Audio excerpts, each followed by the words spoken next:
இந்த வெள்ளை வேர்ப்புடைய தாக்கம் அதிக அளவு இல்லை. இருந்தாலும் திரு வெங்கடேசன் அவர்கள் ஒரு சில பகுதியில் இருக்கின்றது என்று கூறினார்கள். இது குறிப்பாக இந்த மருதாம்பு பயிரில் தான் இந்த வெள்ளை வேர்ப்புடைய தாக்கம் இருக்கும். இதனை எப்படி கட்டுப்படுத்துவது? இப்போ இந்த வேர்ப்புழுக்களுடைய இது எப்படி இருக்கும் என்றால், இந்த கோடை காலத்தில் முதல் மழை வந்தவுடன், குறிப்பாக மே ஜூன் மாதங்களில் முதல் கோடை மழை வந்தவுடன் இதனுடைய புழுக்கள் பூமியில் இருக்கும். பூமியில் இருந்து தாய் வண்டுகள் வெளியே வரும். தாய் வண்டுகள் இந்த உணவு என்னவென்றால், திருமால் அவர்களே, வேப்ப மரம், தீக்குச்சி மரம், நாட்டு இலந்தை, இந்த 3 மரங்கள் தான் இந்த தாய் வண்டுக்கு, இந்த வெள்ளை வேர்களுடைய தாய் வண்டுகளுக்கு உணவு செடிகள். வண்டுகள் கரும்பினுடைய வேரையை சேதாரப்படுத்தாது. அதனுடைய வேலை என்ன? ஆனந்த ஜோதி, ஆண் பெண் இணை சேர்க்கை செய்வது. இணை சேர்க்கை செய்தல் சூழ் கொண்ட பெண் வண்டு ஆனது நேரா அந்த கரும்பு தோட்டத்தில் ஒரு அங்கலம் மண்ணை சீக்கி அதுல முட்டைகள் வைத்திருக்கிறோம். முட்டைகள் எப்படி இருக்கும் என்றால், அரிசி போன்ற வடிவில் முட்டைகள் இருக்கும். முட்டையில இருந்து பொறித்து வர புழுக்கள் தான் இதே மாதிரி சி வடிவில் வெள்ளை புழுக்கள் இருக்கும். அது என்ன செய்யும்? அப்படியே கரும்பு வேரை சாப்பிடுவதனால் உங்களுக்கு திட்டத்திட்டாக அந்த கரும்புகள் காய்ந்து இருக்கும்.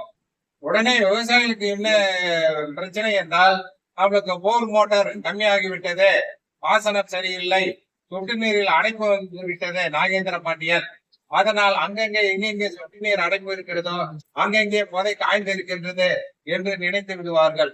அன்பு தோழர்களே, இன்றிலிருந்து அந்த எண்ணத்தை கைவிட வேண்டும். எங்கே அந்த புதைகள் திட்டத்திற்காக காய்கின்றதோ உடனே அந்த புதைகள் போய் உடனே பிடுங்கி பார்த்ததினால் லகுவாக வந்து விட்டார். ஞாபகம் வைத்துக் கொள்ளுங்க. பிடுங்கினவனே டக்குன்னு வந்துடும். எது? வெள்ளை வேர்களுடைய தாக்குதல் இருக்கும் பட்சத்தில். ஏனென்றால் அந்த வேர்கள் எல்லாம் முழுவதுமாக சாட்சி விட்டு நங்கூரம் இருக்காது. அப்ப பிடிமானம் இல்லாதனால் உடனே வந்துடும். நீங்கள் நினைக்கின்ற மாதிரி தண்ணீர் பற்றாக்குறையால் சொட்டு நீர் அடைப்பில் அந்த பைப்பில் அடைப்பு ஏற்பட்டு காய்ந்திருந்தால் நீங்கள் பிடுங்கினால் எளிதாக வராது அந்த புதை. புரியுதா? அப்ப அதுதான் வித்தியாசம். இதற்கு எப்படி கட்டுப்படுத்த என்றால், முன்னெச்சரியாக இப்ப சென்ற ஆண்டு இந்த மருதாம்பு பயிரில் இப்ப வெங்கடேசன் சொன்னான்னு வச்சுங்க, ஒரு ஊர்ல பெரிய செவிலையில வந்திருக்குது அப்படின்னு வரும்போது அடுத்த மருதாம்பு விடக்கூடாது. ஆனால் விடும் பட்சத்தில் பிப்ரவரி மாதம் கடைசி மாதத்துல அடுத்து போப்பார். அருள இப்ப பாத்தீங்களா, இதுதான் அதனுடைய வாழ்க்கை சரிதான். முட்டை இருந்து சீவடிகளான புழுக்கள், தாய் வண்டுகள், அதான் முக்கியம். அடுத்தது இந்த இதுல பார்த்தோம்னா, பிப்ரவரி மாதம் இந்த மெட்டாரைசம் அயனைசம்ல பச்சை பூஞ்சானத்தை 1 ஏக்கருக்கு 2 கிலோ என்ற அளவுக்கு உழவுல கலந்து, எப்ப? பிப்ரவரி மாசமே அதுல கலந்து நீங்கள் வேர்பயிர்கள் இட்டு நல்லா தண்ணீர் பாய்ச்சணும். அதான் முக்கியம். பிப்ரவரி மாசம் இது வருமுன் தாக்கும் முறை. இந்த முறையில பாத்தீங்கன்னா இந்த பூஞ்சானம் எல்லாம் பல கோடிக்கணக்கில் பெருகி ஜூன் மாசம் தான் இதனுடைய தாக்கம் வரும்னு சொன்னேன் இல்லையா? கோடை மழை வந்தவுடன். அப்ப இந்த முதல் கோடை மழை வந்தோம்னா என்ன செய்யணும்? விளக்கு பொறி அவசியம் வைக்கணும். விளக்கு பொறி வைக்கும் போது எவ்வளவு வண்டுகளை இந்த விளக்கில் கவர்ந்து இருக்கு பாத்தீங்களா? இத எதை போட்டு கிராமத்தில் நான் சொன்ன விவசாயிகள் சொன்னேன். உடனே விவசாயிகள் அந்த விளக்கு பொறியை வைத்து அடுத்த நாள் எனக்கு புகைப்படத்தை அனுப்பினாங்க.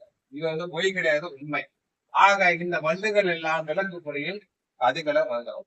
இப்ப அடுத்து இந்த இம்டாக்ளோபின் மருந்து 1 ஏக்கருக்கு 80 மில்லி மருந்தினை அதை ஒரு புதையா ஊத்தணும். இப்ப எந்த இடத்துல அந்த தாக்குதல் இருக்கோ அங்கங்க காய்ச்சி இருக்குன்னா அந்த புதையில இந்த மருந்து 1 லிட்டருக்கு 1/2 மில்லி என்ற அளவில் நல்லா கலந்து ஒரு 2 லிட்டர் அளவில் அந்த புதையில நல்லா ஊத்தணும். சுற்றி இருக்கிற நல்லா இருக்கிற புதைக்கும் கொஞ்சம் 5 சதுர அடிக்கு விட்டத்துக்கு உங்களுக்கு அந்த நல்லா இருக்கிற புதையெல்லாம் ஊத்திட வேண்டியது பகுதி தெளிப்பு தான். அப்படி ஊத்திட்டீங்கன்னா இந்த வெள்ளை வேர்களுடைய தாக்குதலை கட்டுப்படுத்தலாம்.